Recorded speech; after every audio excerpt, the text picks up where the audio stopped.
Ignition sequence start. 6, 5, 4, 3, 2, 1, 0. Real people, real issues, real life. Talk Recovery Radio. Live from the heart of the downtown east side, it's Talk Recovery Radio with Giuseppe Ganci and Darren Gaylor on Vancouver's Co-op Radio, CFRO 100.5 FM. From the streets to the studio, bringing you addiction recovery stories from real people with lived experience and real experts on today's issues. Tune in live every Thursday, noon to 1. Powered by New West Recovery. Real people, real issues, real life.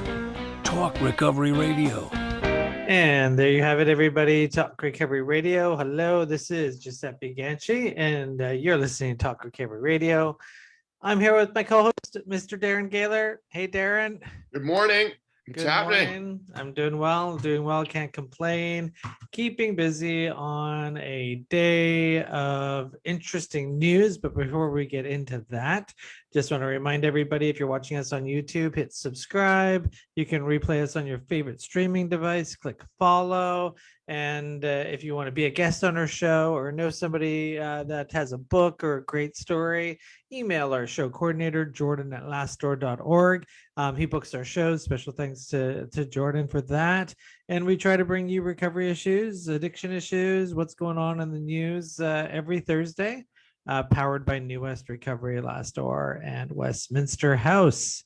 Darren, it's our 8th year. Thank you very much for doing this for 8 years. It's funny. My wife asked me last night. She's like, "So, how long are you gonna do that show?" Like, not. She didn't ask it in a way of disdain or anything like that. It was just like a question I never really considered. I mean, when we started, it was never a thought of like when will we run out of guests? Or it was just. I mean, we were having fun. We were having the conversations, and you know, being from Vancouver Co-op Radio, you know, you could never quantify how many people were listening or, you know, where they were from, but we were getting calls. And I got a call from the East Coast of Canada. I remember the first sort of correspondence from someone that didn't, you know us or live near us, that said, "Hey, I listened to your show," and like a paragraph written about listening to it every week and how great it is and you know how it's just been what he's needed. And just that one comment, Giuseppe, like sparked a fire. Yeah, you know, I know. Isn't it great? And it's not like it's necessary. It's nice to be validated. It's nice to know there's a reach. Someone listens. Yep.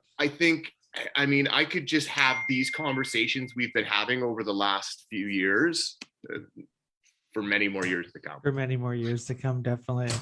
Yeah, thanks to our listeners for watching, sharing, liking, commenting, and all that kind of stuff. It's really gratifying. But yeah, when you're sitting there and someone's like, "Hey, you do that Talk Recovery Radio show," you're like, "You listen?" Wow. So that's always great. Well, we like to start the show off with what's happening in the news, and something pretty monumental is going on right now in Canada that I don't think a lot of people know about. And so, you know, you're going to hear it here. Alberta is starting to really take a look at harm reduction approaches from a scientific lens. And they've started, so there's a lot of politics in addiction healthcare and a lot of grant money in addiction healthcare. So a lot of people's salaries rely on these grants. Let's put it that way. So it's interesting what Alberta's done. So Health Canada wants provinces to impose safe supply across the board. And Alberta's like, you know, where's the research and science? And you have British Columbia saying that it's evidence-based and there's all this research and all that out there. But Alberta's like, okay, well, let's really investigate this research. And so they've created something that's quite responsible in my eyes. they've created these hearings that are made up of multiple parties, NDP and conservatives. So it's not just a one vision. And they started today. It's called the Safe Supply hearings, and they're checking to see what is safe supply. And there's very strict guidelines here. This isn't about the morale of drug use or anything. It's about the science of safe supply, the efficacy of safe supply research, the research on conversion or diversion, what we learned from Oxycontin days and so forth, and what happens to populations with the overprescription of opioids. So a very intelligent, educated viewpoint of safe supply. So the hearing started this morning. I started to listen to it, and it's quite interesting. They got like 3 months to do these hearings and bring witnesses and everything, but like, just because Health Canada is saying, hey, you have to do safe supply because it's evidence-based, no one's really checking what the evidence is. And I think if we're going to move forward with safe supply, anybody that's pro safe supply is going to want to know the answers to these questions, because I think a lot of people are listening to Twitter and Facebook. And I think that's probably not the best place to get information. But everybody just throws the term evidence-based, like it's a hashtag. And the reality is it is a hashtag, and that's as much as it is. But let's see what happens with these hearings. I'm looking forward to hearing them and seeing what the actual experts. I'm not an expert. I'm just some guy on a radio show, with a little bit of lived experience, so depending on what side of the fence you are, that lived experience is expert experience, or that's just some guy who got clean and sober. So it's quite an interesting conversation. But I just want to end it off with this: the fact that this isn't a national concern, that they want to prescribe opioids to everybody in the country, that let's just say Oxycontin already tried this, and we saw what happened with that, and now we're just like changed the names and created new papers, and now it's just like carte blanche, everybody go on safe supply. You know what, I'm concerned because I have a lot of friends out there that are lost in that world, and that the diversion that goes on and the stories that they tell us when they show up into 12-step meetings. You're like, I just can't believe what happened to you. I'm sorry. What do they say? What do you call repeating the same mistakes, expecting different results? Yeah. Right? Like, that's insanity. The government is like, pharmacists have, it's like mafia. They have control of SROs, where everybody gets their prescription safe supply in the morning. By 10 a.m. they sell it, they buy their fentanyl, and it's going on. Like, it's just almost everyone I'm talking to that shows up in a 12-step meeting that's coming in from that scene. I mean, it's traumatizing what's happening to them. Evidence shows, though. Anyway, let's go on with our show. Darren, always great to talk recovery with you. Always great to bring issues that are going on. If you're on social media, like, follow the Alberta Safe Supply hearings if you can. This is very important. It's going to set a precedent in this country, and I hope North America. And I'm just glad that I get to view that lens with an open mind. So, Darren, we got our first guest on the show. Who do we get to talk recovery with today?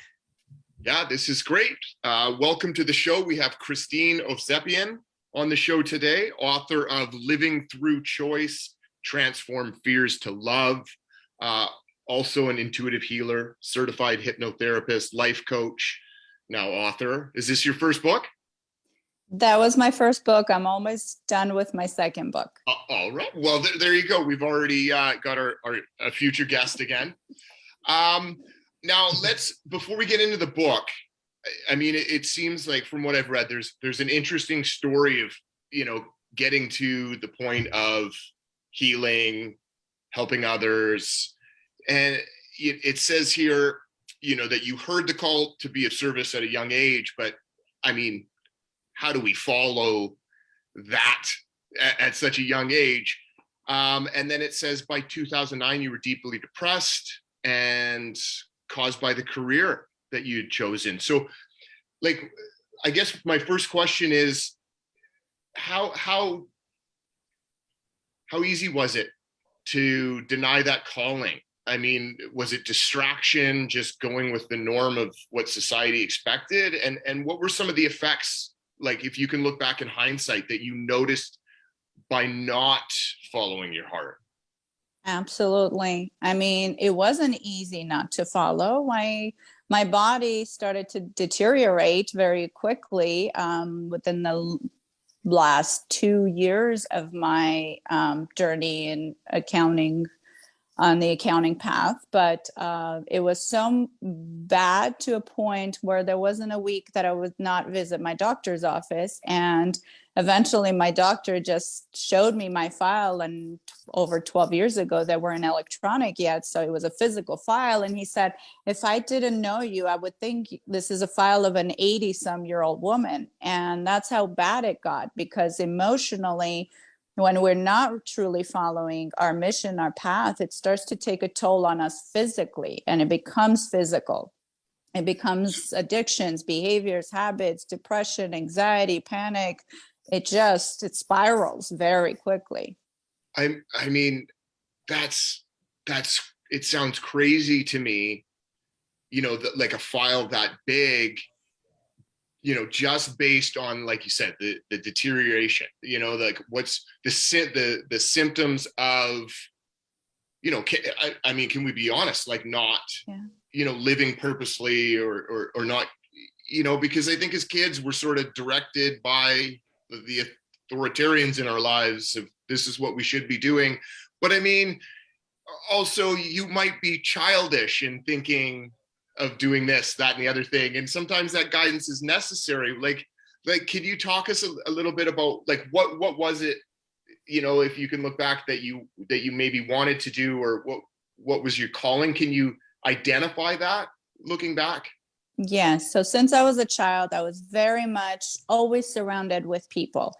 Even when I was 4 years old, I used to do professional dancing back in my country, Armenia, and mothers would come to me and ask me, how do we cook this? And how do we raise our children? And I would have guidance and advice for everybody. And my mom would laugh and be like, you do realize you're talking to a child, right?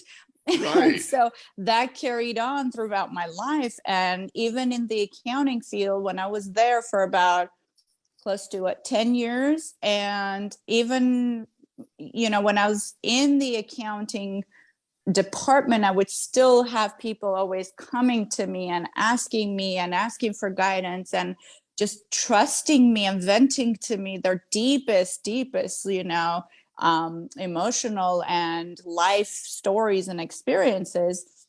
It was so much so that I intuitively was guided. I mean, I can't tell you how many times I visited my last accounting job, the partners in their offices, and I begged them to transfer me from accounting to HR, which happened the last 1 year of being in the accounting field. And that last year, I feel like was somewhat of the foundation of it, of me realizing that I belong with people. I belong with supporting and helping and listening and holding space and giving people a safe space to know that they can tell me anything and it will never be judged. It will never be labeled. It will never be, frowned upon. And that last year, although it was still not fully where I was meant to be, that last year I feel like started the engines rolling of me realizing, well, I love helping people. I love listening to people. I love being a guide and support however much I can. So, but it never crossed my mind. So I was thinking of psychology, but then I was like, oh, I don't want to diagnose people. I don't want to label people. I don't want, who am I to sit there and say, oh, you have this problem? If anything, we all have obstacles. And if we were to label ourselves and each other, that just continues the worldly judgment of being judged and judging others. And I didn't believe in that. And I'm glad you brought that point up, because we live in such a medicalized world. I have this thing of uncomfortableness. I have a disease. I'm uncomfortable. I need a medical intervention. I need to take a pill, and that's going to fix me. and we focused on that so much when it comes to mental health and addiction. It's like anybody that has an addiction or mental health, it's like, who's your doctor, who's your psychiatrist, what medications are you going to put me on? And then there's that conversation about, you know, your mind and your spirit, and that's why I like this is the other piece. It's like, you know, how does one, and like, how does transforming your health can be a life choice. Like, I know people that are dying of cancer, and they still have solution in their voice, and they still have hope. And then I know some people, you know, whose cat died, and that's all they do is you know, mourn life and the harms of life. And not to say that that's not something you should be sad about, but do you know what I mean? It's kind of like, how do we live in today's society, and how does your book help one understand, yeah, medical interventions are important, but so is this, and how do we blend the two?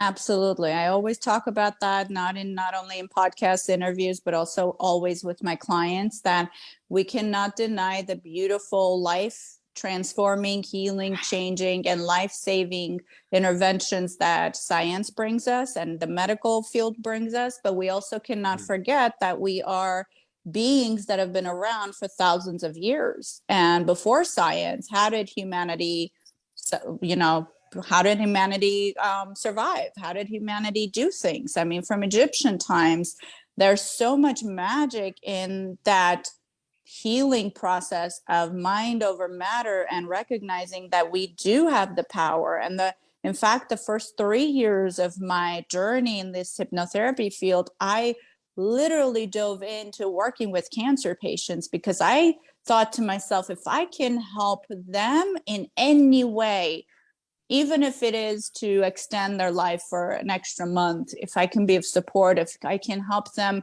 change their mindset, change their thinking, change their belief system, because it does change and it can heal the body. And I saw beautiful, beautiful things happen. Like you said, there's the mindset of one person that gets diagnosed and says, I'm a warrior, I'm going to overcome this. And the other person that says, I'm losing the battle, it's over. And that literally determines, and at any point, that change can happen for everybody. That change from that fear-based of, that's why in my book, literally transforming fears to love, is to going from the fear side, that is the disconnection from our spiritual, authentic self, to the love side, that we are resilient because our bodies are an intelligent unit. It's a temple for our soul, and it is capable of healing itself. When we get a cut, when we do surgery, the doctor doesn't stand there and go, heal, heal, heal. Your body heals itself, right? The doctor does his or her part, but then the rest is up to your body, and your body knows how to put itself back together, bring it back to balance. And balance. I was just gonna, like, there's always, no matter whether we're talking broken bone or, you know, emotional grief or what, like the balance that's required, you know, so that it's not 8 months until there's, you know, a physical heal, that it, you know, that the environment that we're in, you know, the support that we have, how much, you know, physiotherapy we do without going too far, you know, but we see people, no, I can do this. I'm gonna, you know, I'm gonna go, like, we can go both sides, or I can't get out of bed today, you know, the other side. And all in there is that individual's choice. And you'll have family and people saying, you're making the wrong choice, get up. Right? Like that's, it seems like that's how we make choices. I'm making the wrong one and someone's yelling at me to make it the other way. Right? Yeah. So I'm hoping, and, you know, like, let's talk about, like, we're all making choices, but where is it coming from? Right? Like, Exactly. What emotional place, what unresolved place is it coming from? And so what's your job with working with someone, you know, first off, like, do you tell them to abstain from making choices? Don't make any choices right now? Is it, you know, like an inventorying of why they're making these choices? And what's at the end of that? What's the end result? Yes. So I keep that very simple for my clients and everyone that I share this with. We cannot live, literally, the title of my book is Living Through Choice, knowing and understanding we always have a choice. To kind of peek into what you were saying, that you want to stay in bed and somebody's yelling at you. It's not about staying in bed or not staying in bed. The choice is, I'm going to stay in bed and feel sorry for myself, or I'm going to stay in bed and meditate all day. Or I'm going to stay in bed and affirm that I am healthy, I'm well, I'm balanced, I'm divine, I am listen to New Age. Do you see? Even there's a choice. Exactly. Living with intention. Absolutely. So that's very important. And the other side of that, as we are choosing, okay, I'm going to stay in bed. I'm going to give myself permission today to do nothing. And that is so, I feel like it's that free will has been ripped out of our hands in Western societies, that people feel guilty to do nothing. Because you they watch feel they have to be Netflix productive all day, all the eat time. that bag of chips, and well, anyway, I'm talking about my Saturday night. But, so you just alleviated all his guilt for Saturday night. I'm getting dipped this weekend. So gotta ask, and probably a touchy topic, choice. So there's addiction, and then there's drug use, and then there's the inability to choose not to use because of the cravings. Okay, and so this whole medical world has been created around that over the years, and thankfully so, because people need to taper up their meds. So then there's the I'm in treatment for 3 months, and then I return to use.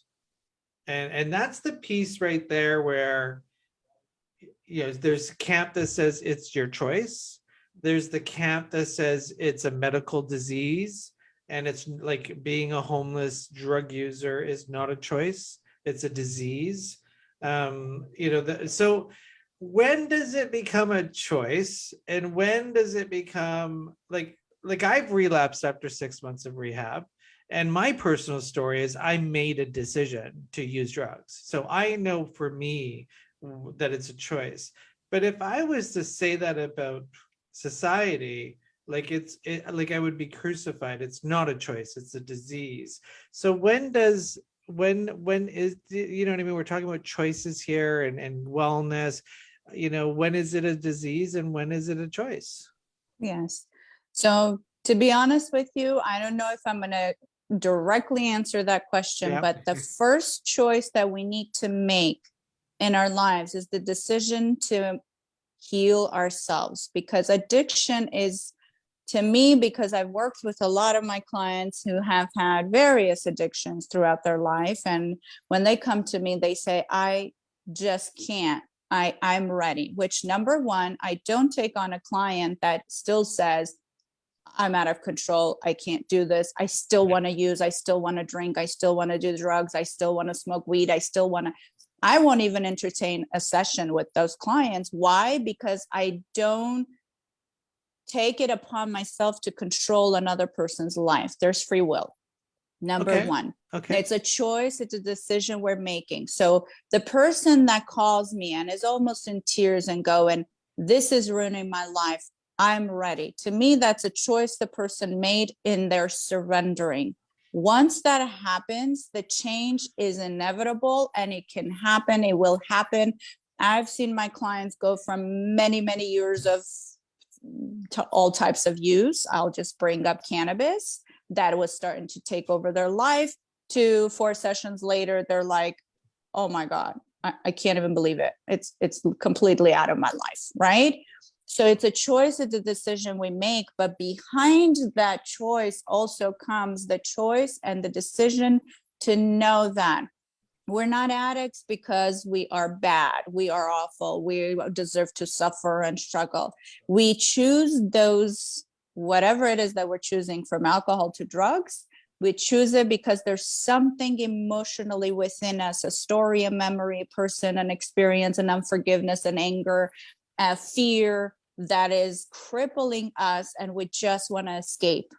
And we want to use to escape. We want to use to escape. And so the first thing that I do with my clients is not just giving them hypnotic suggestions. Oh, you're going to quit now. No, it's about really digging deeper into the root. Where did this begin? When did this begin? Who or what is it connected to? When did you make that decision? Getting to the root of when that root, even that seed was placed and that weed started to grow. Healing the emotions is the first decision the person needs to make. Once they decide, I'm going to face my past to free my present and my future, that's when addiction can be conquered. That's the key choice that needs to be made, that I'm ready to face my past. Because a lot of times with addiction, people that want to just ignore, I don't want to deal with it, I don't want to face it, I don't want to feel it, I just want a quick fix, I just don't want to feel the pain. But the whole point of our really existence in this lifetime is to experience emotions, to experience our senses, not to do a quick fix of numbing ourselves. But the decision and the choices of the person when they're ready to do that. And once they do, it can be transformational. Anyone can do it. I truly believe that. I mean, yeah, we have these conversations and it's just like, of course, It makes sense. Like I cannot accept that, whether, as an evolved human being, that at a certain age I was supposed to sit in a desk in a cubicle, stay still, learn a bunch of useless information at the time, and then take that information and go be defined successful. You know what I mean? Like, when is there ever a guidance of purpose? I've always, since I've gotten clean and what was the broken bits, what got in the way, just looking over my history, realizing we got to live in this world. But I mean, how often, why isn't everybody like this, I guess is my question. Why isn't everybody, how do people make it work just doing their 9-to-5 cubicle for 40 plus years and not deteriorate? How do those people do it? That's a perfect question. No one really does it and thrives. I love that question, because in the 12 years, thousands of clients from every walks of life, mostly from the entertainment world, mostly from office jobs with big corporations, none of them have ever come in and told me, I love what I do. We are not meant to be crammed into really buildings. We're not meant to be crammed into cubicles. We are creative beings. We're like colorful, vibrant energy, vibrational energies. And we're not meant to be in these gray, colorless, square buildings. We're not, which is, I swear to you, I know COVID has not been an easy thing in the world. And some people might challenge me for saying this, but in many ways, it also brought blessings to us. People became more free to be in their own space, to work from their own space. And now I see so many of my clients fighting it when their corporation, their companies are telling them, oh, soon we're getting back to normal. You're going to have to show up at the office. And my clients are like, oh my God, that will kill me. I'd rather go die. And many of them have quit and are quitting because they refuse to get back to that world. If we've, for 2.5 years as a world, have really functioned, yes, I know things have been challenging. I know things are not easy, but we've still functioned as a society, as a world. Companies, some companies even are thriving because they have less in overhead and expenses. Why do we want to go back to that old world when all of this really happened to wake us up and to jolt us, to tell us that we need to evolve more. We need to do things differently. We're not meant to be 9, 10, 12 hours in cubicles or offices. People become depressed. People become anxious. People start having panic attacks, and they're constantly searching and searching and searching. Only to find out. It's going to be interesting to see what happens, when we look back, 10 years from now, during this time. I mean, my life's completely changed with COVID. We do lots of engagement events and lots of activities and so forth. And, you know, I'm lucky that I work in this field, that I get to still be around lots of people. But yeah, I know lots of people where they've been home the whole time. And I'm like, I can't even imagine what that's like. But then I talk to other people, you know, in our Zoom meetings, and they're loving it. So it's going to be really interesting. I do agree with you that there's a blessing in disguise somewhere on all this. Yes. And hopefully we'll learn what that is. So there's a couple quick points, you know, as we're coming to an end here on the interview. So you know, the idea on understanding your past and how that influences your present, you know, in the book Overcoming Stress, Anxiety, it helps you overcome stress, anxiety, and depression, you know, in this lifetime and beyond. That was the one piece I wanted to talk to you about. So what does that mean in the context of this conversation? Yeah. So what it means really is that the understanding, this is very spiritual. I'm going to go into a spiritual place now, that, you know, ancestors of ours past have chosen constantly the same cycles of behaviors, habits, the way they live life. But now our world, I want to say, is expanding. Therefore, the universe is expanding. And so we're fighting more towards, not fighting, but really working towards becoming more free, celebrating life. And so we're speaking more about freedom, freeing ourselves from these earthly restrictions, limitations, addictions, behaviors, habits, perceptions, fears. All of these have been holding humanity back for thousands of years. And now we're in that transitional phase and mode where more and more people are realizing there's more to life. I want to celebrate life. I want to enjoy life. I want to be outdoors more. And coming back to you saying something about, you know, some people, it's hard for them to be home. Yes, some of my clients are extroverts and it's hard for them to be home by themselves, but I give them options. I say, okay, you're working, get a, I don't know, hotspot on your phone or whatever, take your computer, charge it up, go to a park, sit at a park. You're in nature, you're immersed in nature. And that alone shifts your energy. People are passing by. Do what you need to do, be creative with it. I mean, we're creative beings. Why have we forgotten that? Yeah, I'm stuck at home is a term I hear. It's like, no, but you're not. Yeah, exactly. So many more you're options. Choosing to be stuck at home. I just want to make I was visiting with my grandfather, who's 95 years old, and he was showing me some pictures, some old pictures. It's funny you brought up like ancestors, and I never really thought about it, but he was looking at a picture when he was young. First of all, it's really strange to hear a 95-year-old man say, "Yo, that's my dad." Like but his dad was just grizzled and dirty, and like there's no vacation, there's no weekends. They're farming 24/7, raising kids, making to the next meal. Like, and I don't know if it was, you know, a thought of these men at the time to like, this is going to provide a better future for my kids, because I couldn't imagine him being able to see that.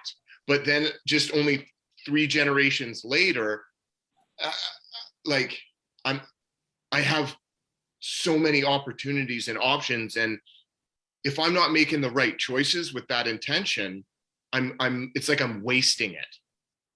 You know, like I picked up on that last night, like kind of feeling pretty grateful, you know, that I'm not slaving away on a farm somewhere, you know, at 6 years old. Like, well, I think you're talking about gratitude too, Darren. It's like, you know, there's the entitlement and then there's the gratitude. Exactly. Piece. It's like, yeah, I remember being just, you know, I deserve the house, the car, the privileged life and the school and everything else, and not comprehending it's based on the backs of all the hard work, you know, people before me have done. And that's even just in the recovery community as well. You can put that in throughout your whole life. Even the recovery community, it's like, well, you get here and you start a recovery journey. It's like, what are you going to do with the gift? Do you just go home and like leave it? or do you share and help others, with, and that's what you're doing, Kristine, is you've got this gift, you've got this knowledge, you've got this lens of well-being, and like you have a choice. Keep it for yourself and your kids, if you have any, or like help the world. And I'm really grateful that you've decided to write a book and to help others have these conversations. There's a lot of conversations about the medicalization of healthcare, and we need to also keep the at the forefront that your belief system, your heart, but you also say just a little bit of willingness to heal will help you so much. And really, True. what you need, like, it's just that little bit of willingness to say, hey, I need help, could be just that little bit of willingness. Because before I showed up to rehab, I never said that. I just thought I never needed help. I was perfect. You all needed help. So what do you do with people like that, Kristine, when they're like, I don't need help, it's everybody else's fault? Yeah, and that's the denial, and that person is not ready yet, and you don't force them. I can't tell you the countless calls I get from family members and girlfriends and fiancés, and saying my loved one needs help, and I say, where is your loved one? I need to speak to them. Are they ready for the change? Are they ready to face it? And how do you help? Sorry, Darren, we got to go in like 2 minutes. I think you're going to ask my question. How do you get them to? Yeah. How do you? Because we got a lot of listeners, a lot of viewers with that story. Do you love from afar? How do you inspire them to get that little spark of willingness? Yes, honestly, I do tell whoever it is that contacts me, I tell them, send them love and light, give them as much love as they possibly can get. But at the end of the day, and again, there is the willpower and there's free will. And we need to have that aspect of, I am ready to face it. No one can be forced, because force will never work. The person has to be ready to face it. And I pray that every person that has an obstacle in their life is ready and willing to face it, because change is here. It's possible. Well, thank you for beautifully being on our said. Show. Yeah, beautifully said. Kristine Ovsepian, thank you very much. Again, the book is Living Through Choice: Transform Fears to Love. And also you can check out our website at journeystoheal.com. And we'll be in contact once that second book is published and ready to go. Thank you so much. Thanks for being on the show, Kristine. Thank you for having me. Okay, take care. Bye-bye. Thank you. Bye. You're listening to Talk Recovery Radio, coming to you live every Thursday, Vancouver Co-op Radio, CFRO 100.5 FM. But if you're seeing our faces, that means you're watching us on YouTube or on Facebook Live. So thanks for watching. Thanks for listening. You know what? We got the great face for radio. We can say that, Darren? I don't know why that came to mind, but it just did. I was going to say voice. Voice. Yeah, that's it. Yes, voice. So we got our second guest on. We try to bring you as many recovery stories as possible. We're starting to do our personal stories again. For about 6 years, we did personal stories when we were downtown at the studio. COVID hit, personal stories kind of disappeared because we had to reformat the show to video. But now we can do personal stories from anywhere. Yeah, but people started saying, hey, what happened to your personal stories? So Jordan's booking us some personal stories. If you want to be a personal story on the show, please email Jordan at lastdoor.org. He's our show coordinator. And we've got somebody who's been waiting in the waiting room. Welcome to the show. Thank you very much, Trey. You've reached out to us and an inspirational story of overcoming addiction. And I love the fact that you're not even from around our parts. You're from South Haven, Michigan. Yeah. Yep. Excellent. Definitely. Welcome to the show, Trey. Welcome to the show. So, you have a journey, you sent us some talking points and so forth. And it seems like you had an issue with alcohol. So tell us and there's a beautiful picture that we posted on our website with, I believe that's your daughter, but give us a little idea. I usually like to say, like, what is it that got you to have a personal story on a show about addiction? It's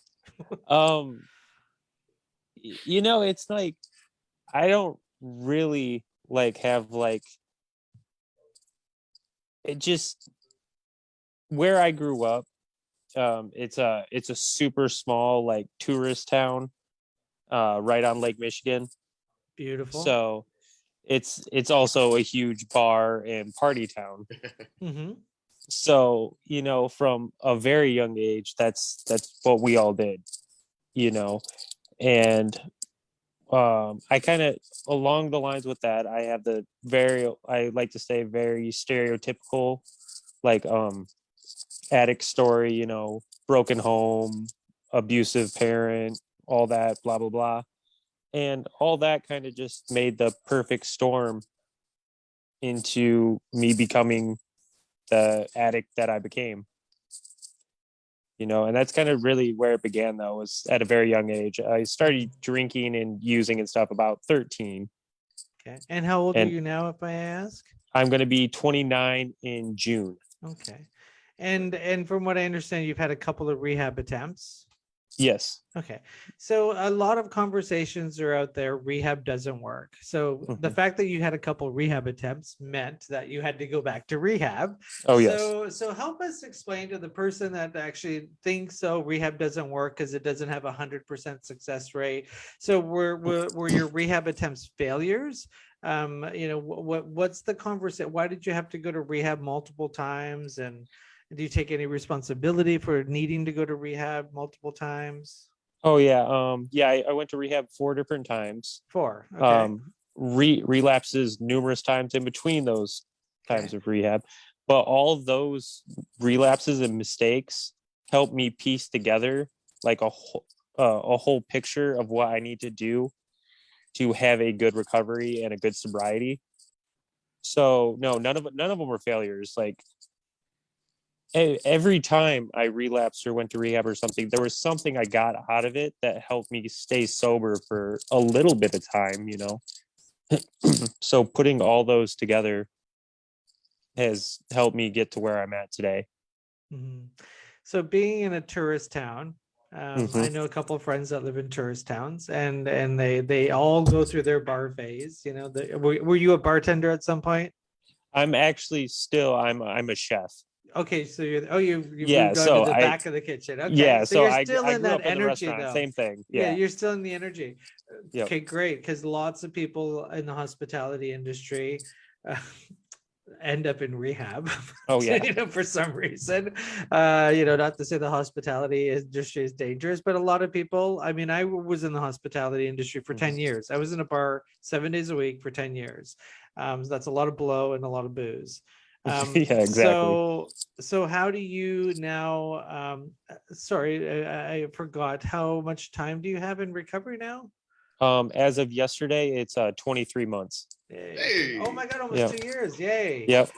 So how does somebody with 23 months clean go to work in the restaurant, knowing what's going on, at after work?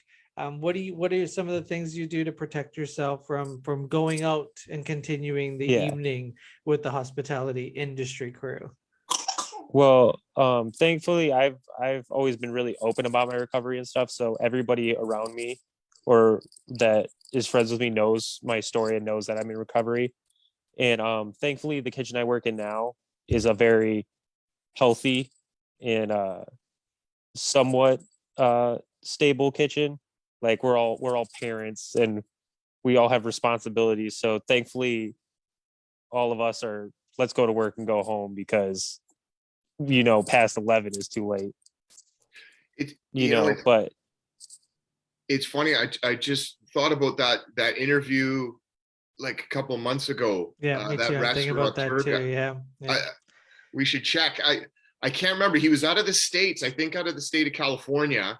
But he had created, growing up in that same industry, the chaos, the drinking, it was like that's what it was all, known as. And there was almost like this impression that if you want to be well, if you don't want to work in chaos, but there's such passion in cooking and becoming a chef, and so much work goes into it, that it requires that type of space or an employer that supports that, and let's work and let's become a community. And this guy begun that. So it's just interesting that that you found a place, like that, like-minded people. Did you find that job while you were in recovery? This kitchen I'm at now, I've been there for, it'll be 5 years this year. Oh, okay. And I actually had to like dip out midsummer one year to go to rehab. Yeah. Like, and what was it like? Did your colleagues be like, what's up, man? Like, you can't come in like this. Yeah. Like I literally walked in. I think I burned like 6 pans worth of stuff. Oh no. And they just like kicked me out and I just stumbled home. And then I called the chef the next day that I was leaving for a month. I'm going on a sabbatical. That's what yeah. Going on a sabbatical. I'm just like, it's getting too bad. I gotta go. Well, you should definitely pick up the book. It's called Say Grace. It's by Steve Palmer. And the book is How the Restaurant Business Saved My Life. But another piece to it is he's created a group for people, and it's online with COVID, for hospitality industry people to support each other and working in the hospitality industry and being in recovery.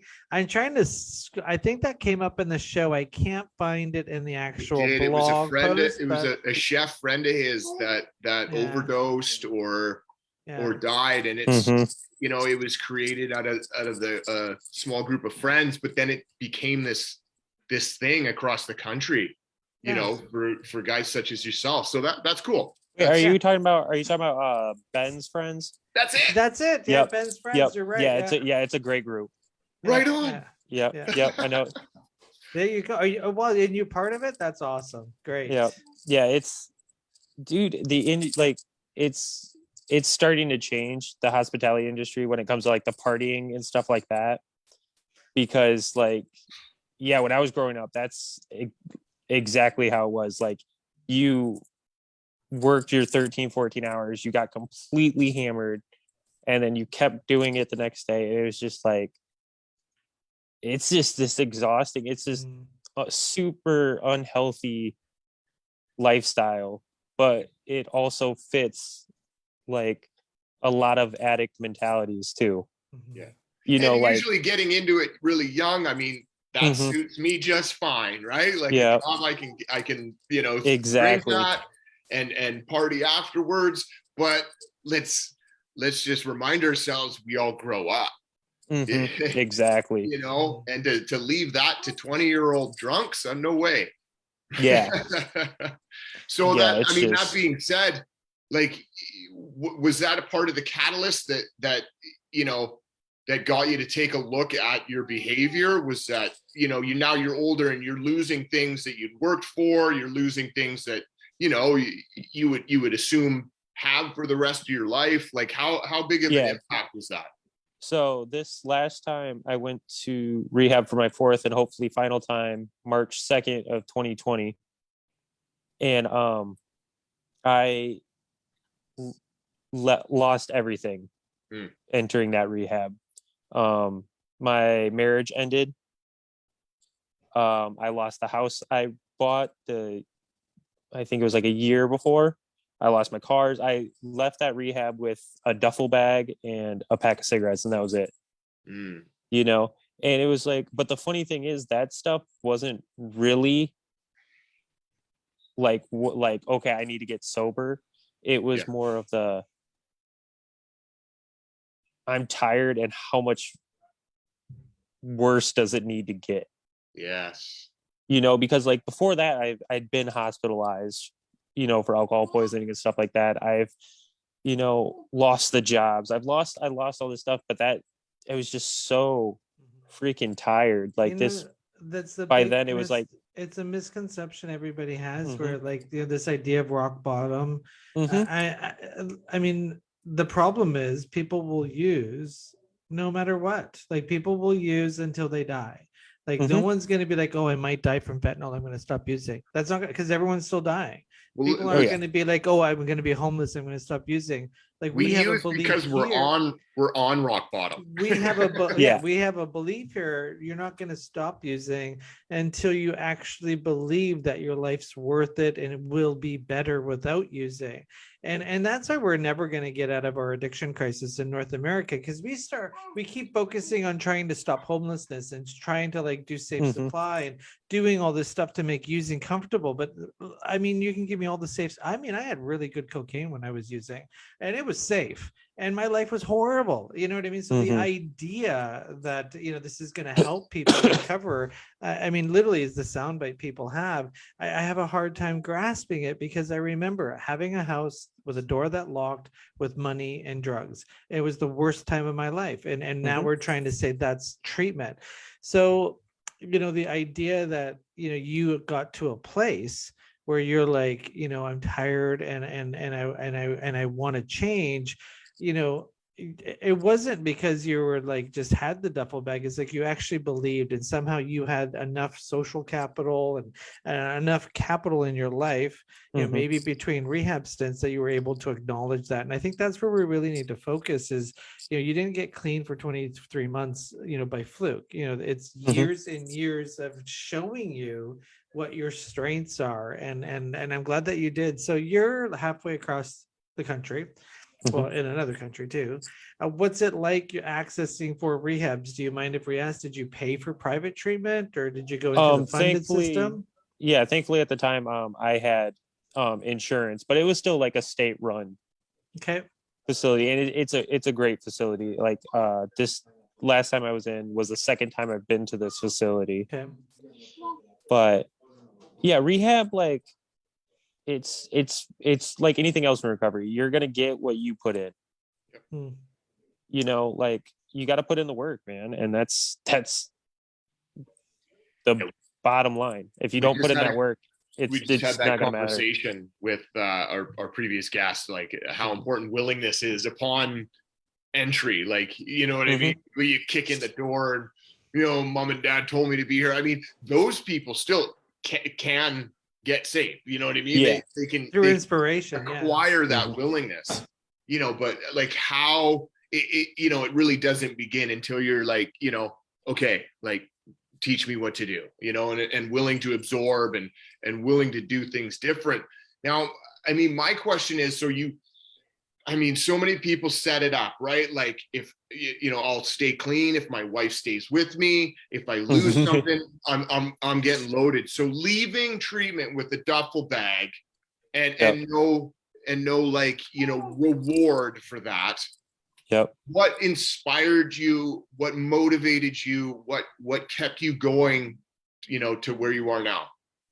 Well, actually it was a lot because of the hope for the future, because with the ending of that marriage and stuff like that, I got married 10 days after I turned 18. Okay. So my entire life was like, and I was already heavy into drugs by the time I got married at that age too. So my entire life was just like, coming out of that rehab, I could do whatever I wanted.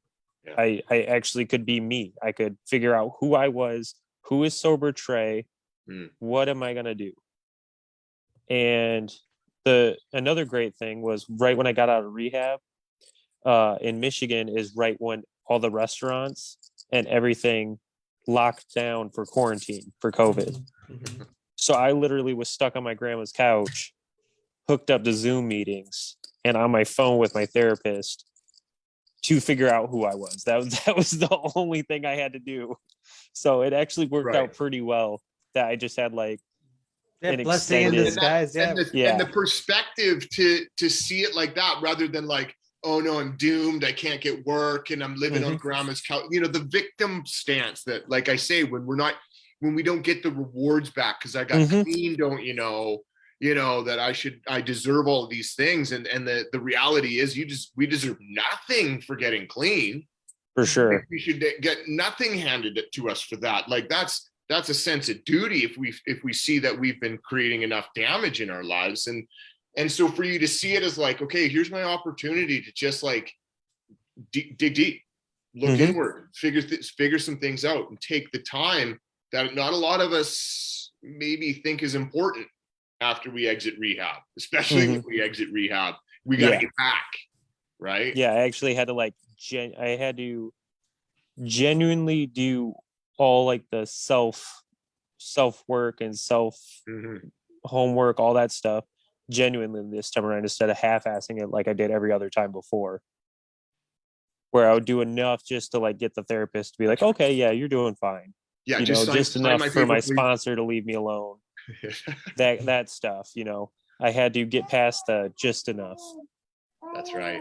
Yeah, you put in and you'll get out what you put in, like you said earlier. And getting a gold star at the end of treatment is not the goal. The goal is actually changing your heart, your belief system, and wanting to help others. And it sounds like by you going to meetings on Zoom, and I heard you say the word sponsor, so it sounds like you're doing what you need to do to get 23 months clean, and then celebrating 24 months clean. And I can hear, I definitely hear someone in the background. Yeah, little baby girl, right on. That's exciting. I mean, parenthood, it's said around here where I work, parenthood is one of the most safety sensitive positions on the planet.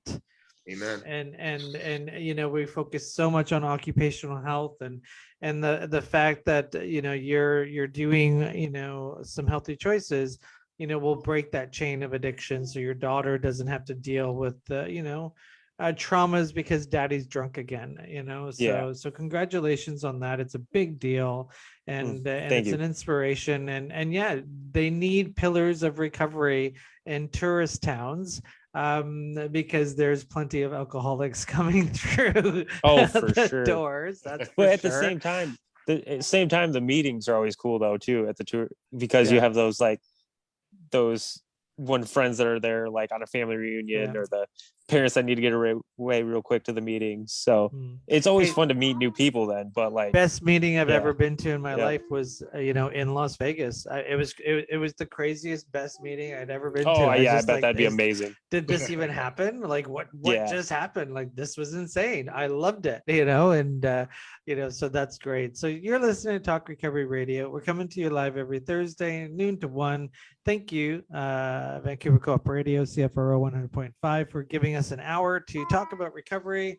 And you heard us at the beginning of the show talking about the Alberta hearings. Please Google it, look for it. It's really important what these hearings are about, going on in the legislature about safe supply.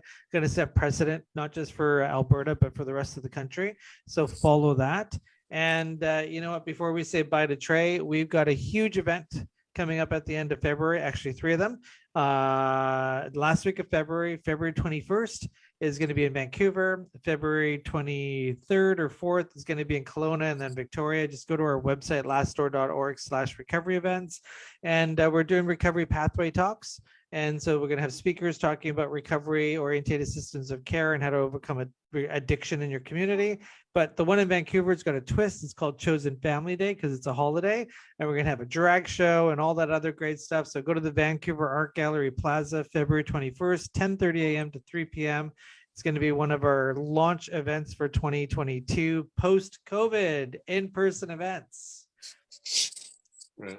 Hey, thanks, Trey. Thanks for carrying the message today on Talk Recovery. Thanks for carrying the message, in your industry, at home, to anybody that's listening to your story. And I'm sure you got lots to share and lots of help to give others, man. So awesome. Appreciate you getting in touch with us.